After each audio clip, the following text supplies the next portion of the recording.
కూటమి ప్రభుత్వం చెప్పేది ఒకటి చేసేది ఒకటి. ఎవడు భావరాష్ట్రం చేస్తున్నాడు, చైల్డ్ ఆర్టిస్టా? చంద్రబాబు నాయుడు గారికి అసలు జ్ఞానమే లేదు, బుద్ధి లేదు.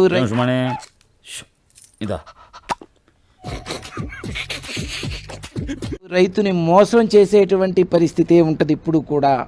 నీ మా అత్తగారు తెలివితేటలో నా కాడ చూపించుకో. జగన్మోహన్ రెడ్డి గారి లాగా రైతు బంధులాగా డబ్బా డబ్బా డబ్బా డబ్బా డబ్బా కొట్టు డబ్బా లేకపోతే రైతు కుటుంబం లాగా వాళ్ళకి బిడ్డలాగా ఉండేటువంటి పరిస్థితి ఉండదు చంద్రబాబు నాయుడు గారిది. ఏంటి బాబు అన్న ఇంకోసారి మోసం చేస్తున్నాడు. నమ్మద్దండి అమ్మా, వదినమ్మా నమ్మద్దండి. అలానే డిఈ గారిని, డ్రైన్స్ డిఈ గారిని పంపించారు. మేము నీళ్ళలో ఉంటే అక్కడికి పంపించి చెప్పు చెప్పవే, నేను వింటాను కదా. ఓ చెప్పే. మేము 10 గంటలు వ్యవధి పెడతాం, మా దగ్గర అంత డబ్బులు లేవని చెప్పేసి చెప్పారు. ఎవరు చెప్పారు? ఎవరో చెప్తా నమ్ముతా నేను. వాళ్ళే చెప్పారు. కర్మరా బాబు. గంటలు లెక్కేంది, 2 గంటల్లో కంప్లీట్ చేయండి. అదే ఏదో టైం డెఫినెట్ గా అనుకుంటే బెటర్ కదా. ఫిక్స్ అయ్యారా? మీ వల్ల కాకపోతే, మీ కుటుంబ ప్రభుత్వం వల్ల కాకపోతే మాకేమండి, మేము అడుక్కొనైనా కానీ మేము చేస్తామని చెప్పేసి చెప్పడం జరిగింది. మాకు నమ్మకం లేదు దొరా, ఏమనుకో. మీకు చేయటం చేత కాకపోతే చెప్పండి, మేము చేస్తామని చెప్పేసి అన్నాం. వాళ్ళు మళ్ళీ మాట్లాడుకొని మేము చేస్తాం పూర్తిగా అని డిఈ గారు నన్ను దీక్ష విరమించారు. ఇప్పుడు ఏం చేద్దాం మనం? అయిపోయింది. మరుసటి రోజు ప్రొక్లైనర్ తీసుకొచ్చారు, పెట్టారు. మేము మిమ్మల్ని ఎర్రిపుకులు చేయటం లేదు, మీరే ఎర్రిపుకులు. బాబు గారు అటు పోతూ వాళ్ళెవరో వైసీపీ వాళ్ళు చేస్తే మనం చేసేది ఏందని చెప్పేసి ఆపేసేయండి అని చెప్పేసి చెప్పడంతో డిఈ గారు వాళ్ళు మొత్తం మిషన్ అంతా తీసేసుకొని వెళ్ళిపోవడం జరిగింది. మరి నేను ఒకటే అడుగుతున్నా, ఏమిటది? మీరు చెయ్యాలి కదా, మీ చేత మేము చేయించడానికే కదా మేము ప్రతిపక్షంలో ఉంది. 5 ఏళ్ళేం గాడిదలు కాశారా? వైసీపీ ప్రభుత్వం ఉన్నప్పుడు గాడిదలు కాశారా? ఎందుకని ఈ రకంగా చేస్తున్నారు? మీకు చేత కదా.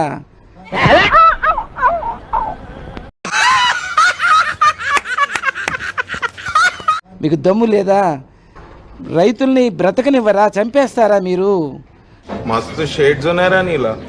అబ్బో రైతుల్ని చంపేసి మీరు అందరినీ పేదవాళ్ళని చేసి జనం మీద ఏదో ప్రేమ వలకపోతున్నట్టు ఏం యాక్ట్ చేస్తున్నావురా? ఆ డబ్బులు ఇచ్చేసేసి ఈవీఎంల ద్వారా సీఎంగా అవుదామని అనుకుంటున్నారా మీరు? మీకు ఈ ఆలోచన ఎలా వచ్చింది? నాకు ఈ ఆలోచన ఎందుకు వచ్చిందని అడిగే బదులు మీకెందుకు రాలేదని సిగ్గుపడండి. మీకు చేతనైతే జగన్మోహన్ రెడ్డి గారి లాగా చేయండి. ఓహో, కామెడీ చేస్తున్నావా? జగన్మోహన్ రెడ్డి గారు రైతుల కోసం రైతు భరోసా పెట్టి, ఊరికి ఒక అగ్రికల్చర్ అసిస్టెంట్ పెట్టి, ఇండియాలో మన డబ్బా ఎవడు కొట్ట బావా, మన డబ్బా మనమే కొట్టుకోలే. క్రాప్ వేస్తే వెంటనే ఈ బ్రూకింగ్ చేసి ఏంటిది మాకేంటిది అంటున్నాను. వాళ్ళకి ఇన్పుట్ సబ్సిడీ కానీ, వాళ్ళకి జాతీయ విపత్తులు వస్తే వాళ్ళకి రావాల్సినటువంటి వాళ్ళకి పంట నష్టం కానీ ఇంటికి చేరుస్తూ ఉంటే, రైతు భరోసా చేరుస్తూ ఉంటే ఎలా ఉందిరా? షేక్ ఆడిస్తాను. సిగ్గుండాలా? ఈరోజు పంటకి పిండి కూడా లేదు వాళ్ళకి. నీ బతుకు సిగ్గొకటి, మీ అన్నగాడు చేసిన లుచ్చా పని. ఎవడు ముఖ్యమంత్రిగా ఉన్నా, ఎవడు ఎమ్మెల్యేగా ఉన్నా తురే అన్నావంటే తోలు తీసేస్తాను ఎద్దవ్వా. రైతులు ఓటేసేదానికి ఆ బాధ్యత వాళ్ళ మీద ఖచ్చితంగా గురుతర బాధ్యత ఉంటుంది. పెద్ద శక్తివంతుడని ప్రూవ్ చేసుకోవాలనా, లేకపోతే జనాలంతా ఇల్లు ఎంత విషయం ఉందని ఫీల్ అవ్వాలనా? ఇటువంటి బాధ్యతని గాలికి వదిలేసినటువంటి ఇవాళ ఈ గాలి ప్రభుత్వం. నేను మాట్లాడుకోవాలి అన్నం గురించి. 2024 జూన్లో ప్రమాణ స్వీకారం చేసి అవసరమా అధ్యక్ష? ఆటహాసంగా, ఆడంబరంగా మేము ముగ్గురం 164 సీట్లు వచ్చినాయి అని చెప్పని